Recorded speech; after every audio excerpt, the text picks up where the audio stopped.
Dear students, let us understand the topic of auxiliary verbs including modals. What are auxiliary verbs? Auxiliary verbs are helping verbs. All the helping verbs are the forms of be, have and do.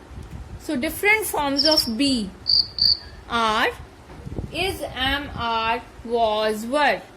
Different forms of have is has, have, had, and different forms of do is do, did and does. These are the words which help us to complete a sentence along with the main verb.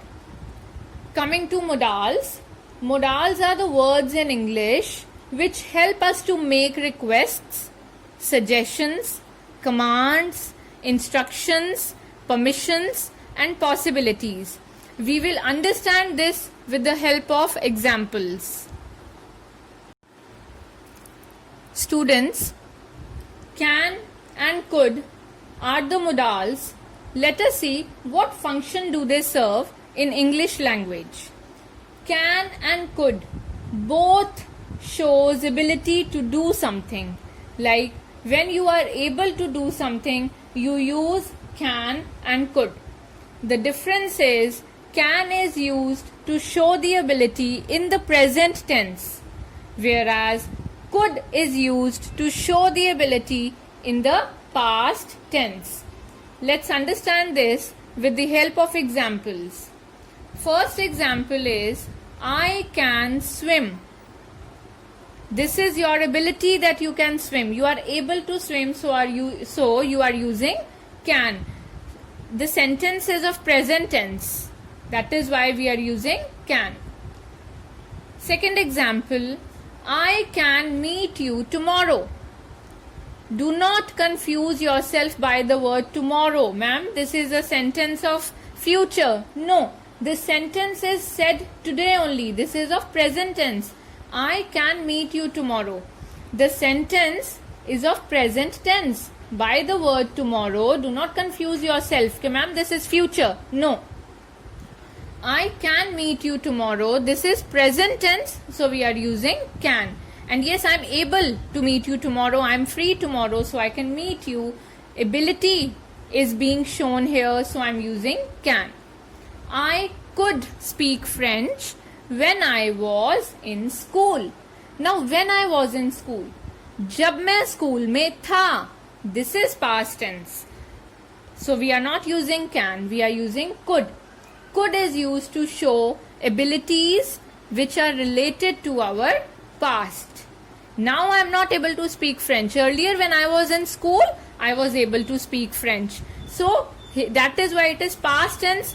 We are showing our ability of the past. We are using could. Dear students, shall is used with the first person to show the course of action. Means some action is going on. First person means I, me, we and us.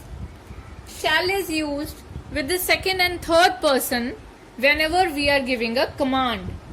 Second person means you shall not get up from your seat. Shall is used with the second person for a command and with third person for a command. Third person means whenever we use he, him, her, they, it. These are the third, we call them as third person. Then shall is used whenever a promise is made.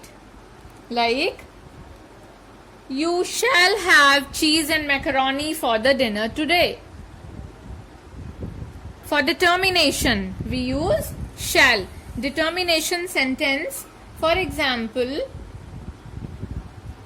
he shall work hard to succeed. The sentence shows the determination. So, shall is used with the first person to show actions, with second and third person to give commands, with any promise sentence and with any determination sentence. Dear students, the use of should as a modal has three main functions. Should is used to give advice. Should is used to disapprove of an action. Disapprove means when we say no to an action. and should is sometimes used for a possibility. Let us take examples. For example, when I say should is used to give advice. You should include green vegetables in your diet. I am giving an advice. You should include. If I am disapproving of something, you should not jump on the couch. Here, I am disapproving of a thing. So I am using should not, means I am using should in a negative manner. If I am talking about a possibility, for example, there is a situation that my father, he is selling, maybe he will sell, there is a possibility he will sell his old car and then we will get a new one. So in that case, sometimes we use should as a possibility, not as a responsibility or advice. How? See, if father should buy a new car, we shall sell the old one. In this way, sometimes should is used as a possibility. Dear students, modals, we are doing now will and would. Will is used in the case of high possibilities. High possibility means whenever there is a situation and there is high possibility of happening. It will rain today. It shows high possibility of raining today. Whenever we want to express our determination, I will clear this exam. Promise, I will come to visit you tomorrow. I will come to meet you tomorrow. Threat, I will not do this. And will is used for future tense. I will go tomorrow, simply for future tense. Coming to would is the past tense of will plus. Would is used whenever we want to be polite. It can be used in present tense only where we want to show our politeness. For example, we never say, will you like to have coffee or tea? We always say, would you like to have coffee or tea? So would is used in present tense to be polite, to show our politeness. And wherever we want to use will, but the sentence is of past tense, we use would. Students, now we have modals may and might. May is used to show less possibility, means the word may shows less possibility. We use may wherever there is a less possibility of something to happen. Again, it may rain today. Permissions. May I come in? Requests. May I have a glass of water? Wish. May they always remain happy. Now here you are making a wish. May is used for purpose. Say Ankit is working very hard, so he may earn more money. So this is the purpose. He is working hard. Why? The purpose is to make more money. So may is used for purpose also. Might. Might is the past form of may. So wherever there will be a sentence of past tense, might will come. Then might also shows less possibility of something to happen. Now may also shows less possibility and might also shows less possibility of anything to happen.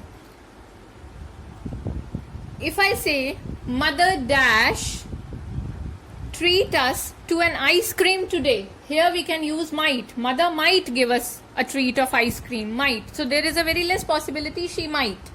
But if I say the teacher dash excuse you if you tell her the truth. Now here the question is, if you tell the truth to the teacher, she may excuse you. The possibility here is a little higher than might because you are telling the truth. So it purely depends upon the sentence and how you are going to judge that you will use may or might. Dear students, let us understand about ought to, need, must and used to. Now, ought to is used with the moral duties. Moral duties means the duties which are compulsory for us to do. For example, you ought to respect your elders. Here, should is also not wrong. You should respect your elders. But as it is a moral duty, ought to is better to use. You ought to respect your national flag. Coming to need. Need is used wherever a thing is not very, very important. Most of the times need is used as a negative mark. Like, you need not make such a mess. Or, you need not watch all the programs on the television. So, need is most of the times used as a negative remark. Coming to must. Must is used wherever there is a compulsion. You must visit a doctor today. Used to. Used to is used wherever we want to show the actions of past tense. I used to walk for 2 hours when I was 30 years old. Or, Monica used to live in our neighborhood before her family brought their new home. So, whenever there is past tense and there is some action, we want to show the action of past tense. We use used to.